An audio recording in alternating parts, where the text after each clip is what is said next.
이게 수능이라는 시험, 국어 시험의 법칙이고 원리고 아무튼 법이에요. 안녕하세요. 6월 모의고사가 이제 정말 얼마 안 남았습니다. 준비 잘 하셨나요?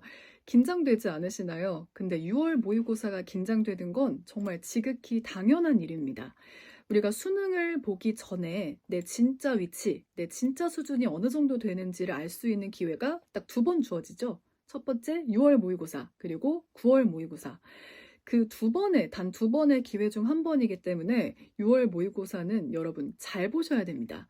근데 잘 봐야 한다는 건 여기서 6월 모의고사를 똑똑하게 전략을 가지고 봐야 된다는 뜻인데요. 시험장에 들어가기 전에 여러분이 꼭 가져야 하는 마음가짐 8가지 준비해 왔습니다. 이건 제 실제 수험 생활을 갈아 넣어서 만든 비법이기 때문에 이 엑기스 여러분이 드시고 6월 모의고사 똑똑하게 전략적으로 잘 보고 오시기 바랄게요. 첫 번째입니다. 남들도 지금 어려워서 속으로 엉엉 울고 있을 거라고 생각하는 거예요. 이거는 시험이 나에게 좀 어렵고 잘 안 풀리고 꼬인 것 같을 때, 그래서 멘탈이 갈릴 때 꼭 명심해야 되는 건데요. 아직 시험은 끝나지 않았죠. 설령 이 과목을 망치더라도 우리에겐 다음 과목, 그 다음 과목이 기다리고 있어요. 그리고 이 시험 어떻게 될지 아직 모르는 거잖아요. 이거는 제 경험담인데 첫 번째 수능 국어 영역이 너무 어려웠어요. 첫 수능이고 첫 교시인데 1교시부터 너무 어려운 거예요. 아, 나 망했다. 국어 진짜 망했다. 나 재수 확정이다. 이렇게 막 우울한 마음으로 국어를 풀었습니다. 채점을 하고 봤더니 원점수 96점이었고요. 또 심지어 그 시험이 저한테만 어려운 게 아니라 모두한테 어려운 불수능이었어요. 특히 국어가 정말 어려웠던 수능이었는데 그 덕분에 100분이 99 나왔고 표준 점수도 높게 나왔습니다. 저에겐 훨씬 이득이었던 거죠. 하지만 국어에서 멘탈이 갈렸었기 때문에 그때는 이 법칙을 몰랐어요. 그래서 아, 나 재수다. 나 수능 진짜 망했다. 이렇게 생각한 채로 수학을 봐서 그 멘탈 갈림의 영향이 수학에서 나왔습니다. 그때 생각했죠. 아, 시험에서 멘탈을 잡는 게 정말 중요하구나. 그렇기 때문에 여러분, 시험에서 막힐 때 혹은 어려울 때 남들도 지금 어려워서 엉엉 울고 있을 거다. 이 생각을 해두는 게 정말 정말 중요합니다. 두 번째입니다. 이건 국어에서 해당되는 건데요. 화작과 엄매는 두 번 다시 안 돌아온다 라는 점입니다. 우리가 국어를 볼 때 화작, 엄매가 물론 중요하죠. 중요하지만 뒤에 보면 더 무시무시한 비문학과 문학의 친구들이 기다리고 있죠. 특히 비문학 정말 무시무시합니다. 그렇기 때문에 화작, 엄매는 한 번 풀 때 마친다. 다시 안 돌아온다는 마음으로 꼼꼼하게 제대로 풀어야 됩니다. 문학도 무조건 헷갈리는 선지가 한두 개는 생기게 마련이거든요. 근데 결국 국어도 시간 싸움이기 때문에 이 쉬운 문제들은 다시 검토하러 돌아오지 않는다. 그 시간에 차라리 어려운 문제 쓴다라는 생각으로 한 번 풀 때 제대로 푸는 게 중요합니다. 세 번째입니다. 모르겠는 문제는 과감하게 넘어가라. 이거 이론으로는 다들 많이 알고 있는 점일 텐데요. 실제로는 생각보다 이게 적용을 못할 때가 있어요. 여기서 제 경험담이 다시 나오는데요. 조금 전에 첫 번째 수능에서 국어에서 갈렸던 멘탈이 수학까지 갔다고 했잖아요. 제가 이과로 수학 가형, 당시 수학 가형 문제를 봤었는데 제가 수능에 미리 가지고 들어갔던 전략은 킬러 문제는 건드려 봤는데 어려우면 과감하게 포기하고 다른 문제를 전부 맞히는 거였거든요. 그리고 모의고사에서도 내신에서도 항상 그렇게 문제를 풀어왔고 그래서 제 등급을 항상 유지했었어요. 그 해 수학에서 이상하게 킬러 문제를 건드리고 싶은 거예요. 그래서 처음에 한 10분 정도를 열심히 풀었어요. 안 나왔어요. 그럼 그때 포기하고 다른 문제를 넘어갔어야 되는데 정말 이상하게 한 번도 그러지 않았는데 그 킬러 문제를 20분, 30분을 붙잡고 있었어요. 결국은 그 시간에 풀었어야 하는 다른 문제들을 못 풀었습니다. 그래서 정말 한 번도 보지 못한 등급을 수학에서 받았고 결국 수학 때문에 재수를 결정하게 됐었거든요. 모르는 문제는 과감하게 넘어가라. 알고 있지만 정말 간절한 시험. 여러분 얼마나 모의고사와 수능들 간절해요. 열심히 하고 있는데 이렇게 사람이 간절해지면 까먹기 쉬운 내용이기 때문에 다시 한번 마음에 새기길 바랍니다. 국어 같은 경우에서도 비문학이나 문학을 풀다가 도저히 답이 안 나오는 경우가 있죠. 그러면 체크해두고 넘어가세요. 그러면 이제 뒤에 문제를 풀고 다시 돌아왔을 때 리프레시 되죠, 머리가. 그래서 안 보였던 게 보여서 답을 고를 수 있는 경우도 있고요. 아무튼 시험도 결국은 시간 싸움, 국어도 결국 시간 싸움이기 때문에 모르겠는 문제는 과감하게 넘어가는 게 꼭 필요합니다. 네 번째입니다. 예비 마킹 알뜰하게 사용하자. 이건 특히 국어에서 도움을 볼 수 있는 방법인데요. 국어는 특징이 장수가 굉장히 많죠. 시험 장수가 일단 많고 문제의 위치가 들쑥날쑥이죠. 어떤 예제는 메뉴에 있기도 하고 뭐 중간에도 있고.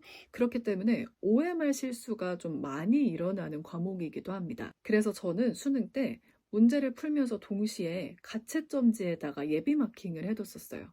그렇게 되면 나중에 OMR 마킹을 할 때 일일이 하나하나 장을 넘겨가면서 찾아서 막 문제를 펄럭거리면서 OMR을 마킹할 필요가 없어지고 가채점지를 보면서 하나씩 딱딱딱딱 바로 일렬로 체크하면 되기 때문에 OMR 실수를 확실히 줄일 수가 있습니다. OMR 실수 남일 같겠지만 실제로 제 친구도 수능에서 국어 OMR 마킹 실수를 했었기 때문에 이 예비 마킹을 알뜰하게 사용해서 실수 줄여보는 거 추천드려요.